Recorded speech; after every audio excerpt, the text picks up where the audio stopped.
Lines. This is Democracy Now!, democracynow.org, The War and Peace Report. I'm Amy Goodman.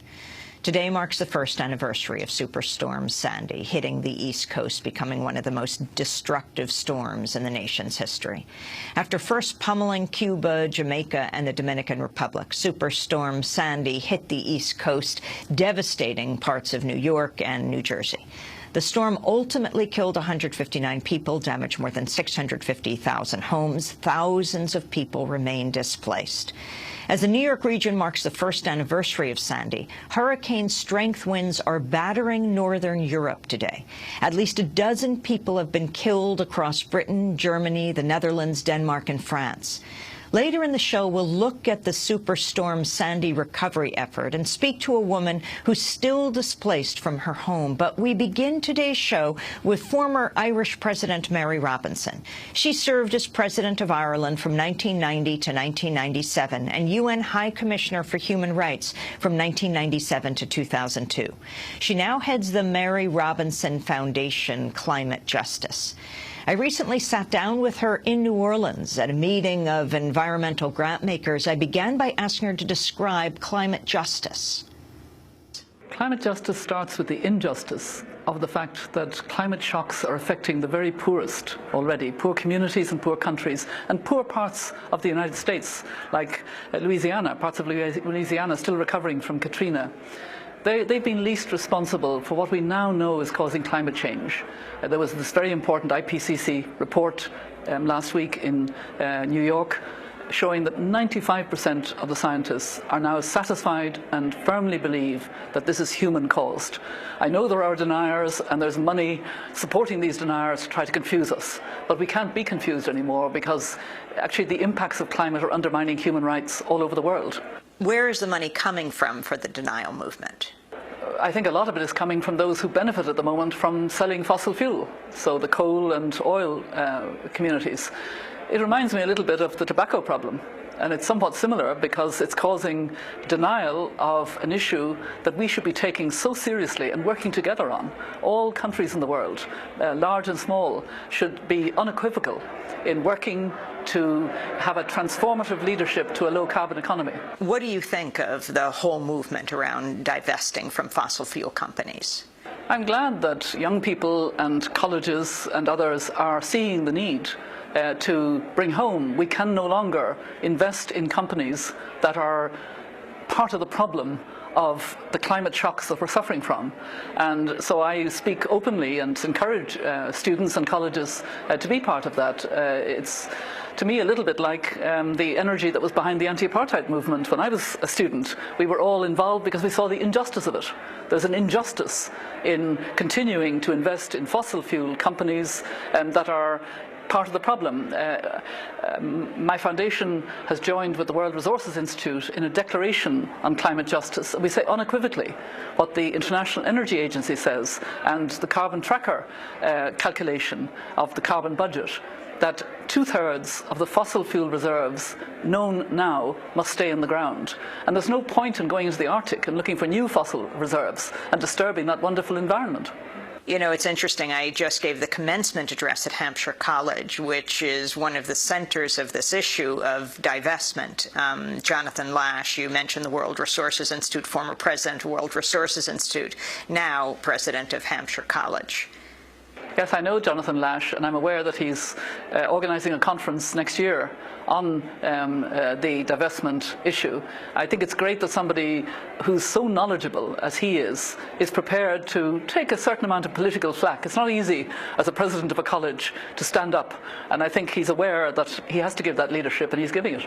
President Robinson, you were active in the divestment movement against apartheid South Africa and Ireland.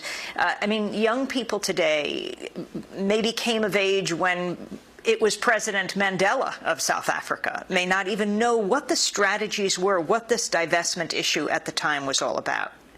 There was a recognition that it was going to be difficult to get change in South Africa although the majority of the people, the black and coloured South Africans, were discriminated against, were imprisoned, including Nelson Mandela himself and his colleagues, and that there should be a real move to stop companies from investing in South Africa and perpetrating that apartheid system. And so in Ireland we had a very active, a very strong movement. Even we had a kind of mini situation where women workers in one of the stores would not handle South African goods, and they were sacked. And there was a big movement. They were fired because they had taken that stand, and they were actually reinstated because there was such an outcry about it. And when Nelson Mandela came to Ireland as president many years later, he referred to these women. And they knew about the sacrifice of ordinary women because they believe in justice. We need young people and women and others to stand up now against the way in which the corporate sector that is engaged in fossil fuel is buying bad science, is spreading wrong information and trying to prevent us from addressing what we really need to address, which is transformational leadership to low carbon growth. What would divestment lead to? Well, I think it really would lead to a recognition that we're talking about stranded assets. And stranded assets is a term that many people aren't yet fully aware of. But I think of asbestos as a clear stranded asset. We know it's dangerous, so people won't use it.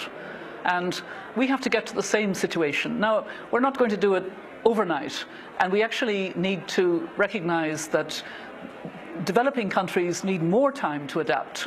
So I would like to see Europe and the United States and Korea and other parts of Japan moving more quickly, as Germany is doing, to renewables, because we have the responsibility.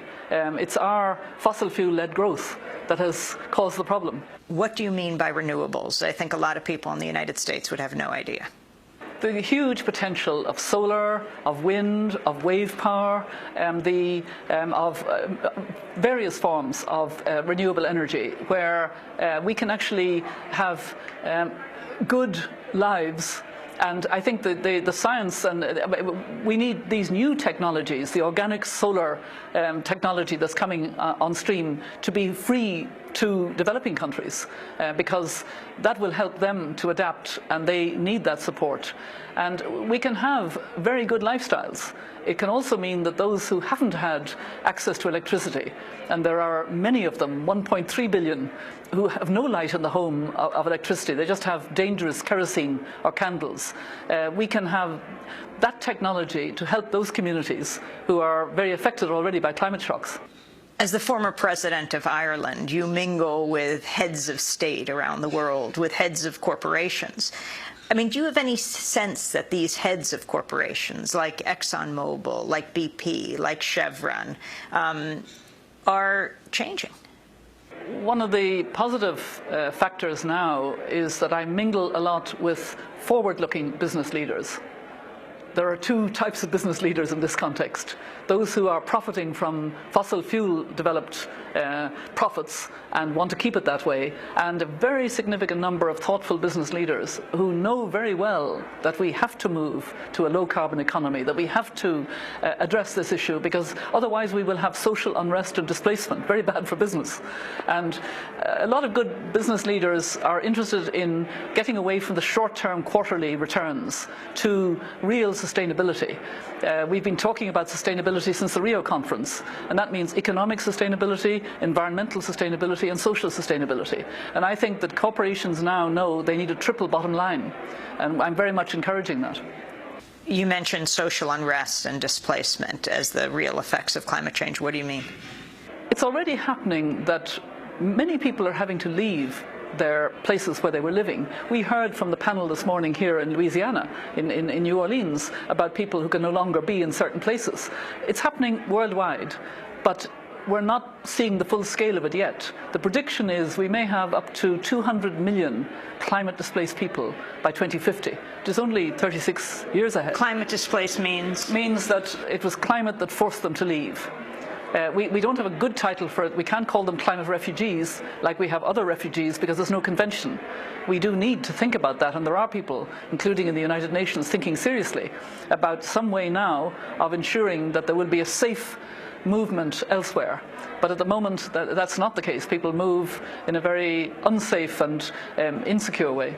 President Robinson, you're the former UN High Commissioner for Human Rights. What's the connection between human rights and climate justice, climate change? I came to the climate issue from a human rights perspective. I'm not a climate scientist, though climate justice, my foundation, very much relies on and keeps true to the science. But for me, the shocks of climate change are going to be, and are already becoming, the worst and most serious human rights issue, because it's actually about the future of the world. We have to understand that if we go to 4 degrees Celsius, and many people think that's where we're heading. Translate that to Fahrenheit. 7.5 degrees Fahrenheit. That will be catastrophic. That will be, Sandys in every country in such a way, and affecting again those with least resources to cope. So I found in our work, after my work as High Commissioner for Human Rights had finished, I went to New York and had colleagues in Washington and Geneva focusing on African countries' right to health and decent work and women, peace and security. But all I heard was things are so much worse because of climate change. We no longer have predictable rainy seasons. Our village, we used to grow up, we used to have enough food, but now we have drought and flash flooding. And that brought home to me, this is essentially a human rights issue. What's the connection between poverty, nutrition, and climate change?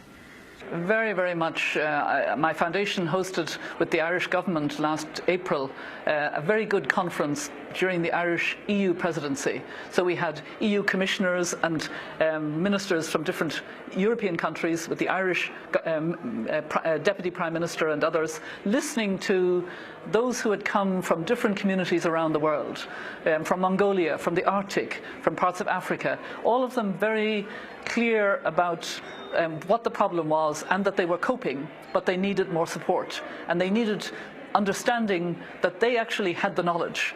They were in charge, if you like. And that was very empowering for them and very important to be listening, because we make mistakes if we try to do from the outside what communities themselves know best, as we heard this morning. You mentioned the UN climate summits. Democracy Now! Has been at Copenhagen, Cancun, Doha, Durban. We were even at the People Summit in Bolivia. Now the next one is in Warsaw, Poland. Poland, a major polluter, coal polluter in the world. Many saw President Obama flying into Copenhagen and really being the one to collapse any kind of binding agreement on climate change. What should be the role of the U.S., and also what about the fact that it is Poland this year? Well, I've followed these summits very closely with my colleagues, and I think we are building towards what we need, which is a fair, equitable, ambitious climate agreement by the end of 2015 to match the post-2015 development agenda.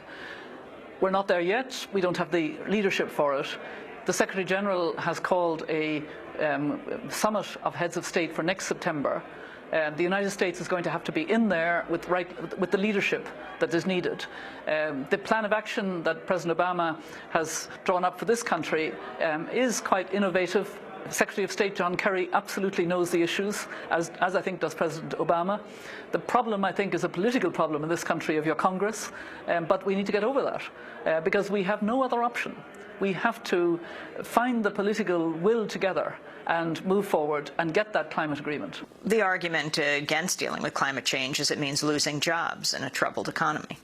And that, again, is a false juxtaposition, because I think it's very clear that as we move to low carbon, it will actually be job creating. I gave the figures that it has been job creating in the United States. There are more green jobs being created than in other sectors. So we have to recognize it's very important that it's a just transition. We work closely with the trade union movement. Sharon Burrow is on our climate leadership group, and they're looking to pension funds to invest in futures that are good for everybody. The renewable energies and others. So we need a kind of real sense that this is not a them or us, this is all of us together.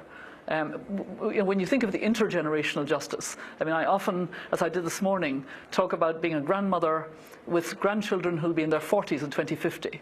What will they say to us? I've said this often enough that I can almost hear the echoes of their voices. And at the moment I hear them accusing us. How could they be so selfish? How could they be so uncaring? But we can redress that by what we do by the end of 2015. Former Irish President Mary Robinson. She now heads the Mary Robinson Foundation Climate Justice.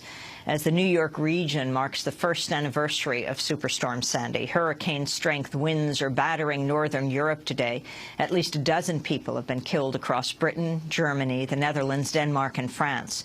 We'll have more on this first anniversary of Superstorm Sandy in a minute.